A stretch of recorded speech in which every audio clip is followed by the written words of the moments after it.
UP में 104 करोड़ से ज्यादा का घोटाला। न्यूज नशा का बड़ा खुलासा। कैग की रिपोर्ट में हुआ पर्दाफाश। उत्तर प्रदेश के एक बड़े अधिकारी ने किया करोड़ों का कांड।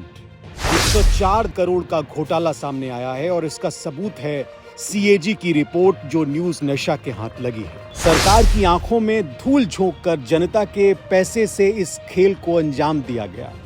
आखिर कौन है वो अधिकारी जिसकी शह पर हुआ ये घोटाला? और सबसे बड़ा सवाल, क्या योगी सरकार अब इस पर कार्रवाई करेगी या फिर ये मामला भी फाइलों में दबा दिया जाएगा? पूरी रिपोर्ट सिर्फ न्यूज नशा पर। पूर्वांचल एक्सप्रेसवे घोटाला, 104 करोड़ का पर्दाफाश। योगी के खास अफसर अवनीश अवस्थी की जिम्मेदारी थी, लेकिन घोटाले पर सन्नाटा क्यों है? पूर्वांचल एक्सप्रेसवे जो उत्तर प्रदेश की सबसे बड़ी परियोजनाओं में से एक थी, अब 104 करोड़ के घोटाले की भेंट चढ़ गया है। सीएजी की रिपोर्ट ने इस बड़े घोटाले का पर्दाफाश किया, लेकिन हैरानी की बात यह है कि पूरे प्रदेश में इस पर कोई चर्चा नहीं हो रही और न ही कोई मीडिया इस पर सवाल कर रहा है। ये परियोजना योगी सरकार के सबसे भरोसेमंद अफसर अवनीश अवस्थी की निगरानी में थी, लेकिन जब घोटाले की सच्चाई सामने आ गई तो सबने चुप्पी साध ली। आखिर ये कैसे हो रहा है, क्यों हो रहा है? जनता के खून पसीने की कमाई नेताओं और अफसरों की जेब में जा रही है, लेकिन कोई सवाल पूछने को तैयार नहीं। उत्तर प्रदेश की जनता महंगाई से जूझ रही है, लेकिन ये अफसर दिन ब दिन और अमीर होते जा रहे हैं। आखिर जनता का पैसा कहाँ जा रहा है? अब न्यूज नशा इस रिपोर्ट को जनता के सामने ला रहा है, क्योंकि हम पूछेंगे वो सवाल जो कोई पूछने की हिम्मत नहीं कर रहा। 104.10 करोड़ का हिसाब कौन देगा? एक्सप्रेसवे तो बना, लेकिन ईमानदारी का रास्ता छोड़कर घोटाले की गली से होकर।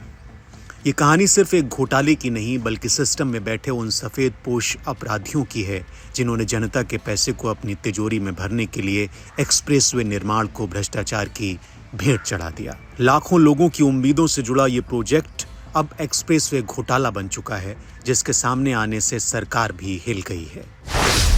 कैसे खुला घोटाले का राज? सरकार की तरफ से एक्सप्रेसवे निर्माण की ऑडिट रिपोर्ट सामने आने के बाद यह साबित हो गया कि इस प्रोजेक्ट में भारी भ्रष्टाचार हुआ।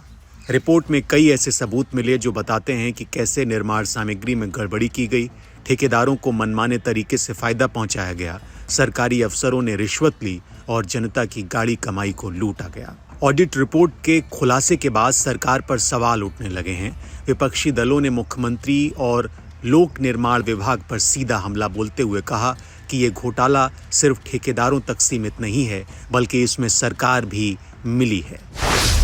क्या कहती है ऑडिट रिपोर्ट? ऑडिट रिपोर्ट में कई चौंकाने वाले खुलासे हुए। घटिया निर्माण सामग्री। रिपोर्ट में बताया गया कि एक्सप्रेसवे के निर्माण में गुणवत्ता से समझौता किया गया। लागत से ज्यादा खर्च।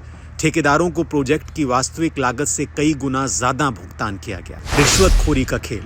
प्रोजेक्ट से जुड़े अफसरों और मंत्रियों पर रिश्वत लेने के आरोप लगे। डिजाइन में हेरफेर। प्रोजेक्ट के मानकों से छेड़खानी की गई, जिससे सड़क की गुणवत्ता खराब हुई। जल्दबाजी में उद्घाटन।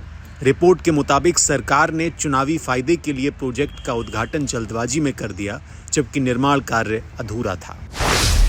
जनता की गाड़ी कमाई कैसे लूटी गई? जब ये एक्सप्रेसवे बन रहा था तब सरकार ने इसे देश का सबसे आधुनिक और टिकाऊ सड़क मार्ग बताया था, लेकिन हकीकत इससे उलट निकली।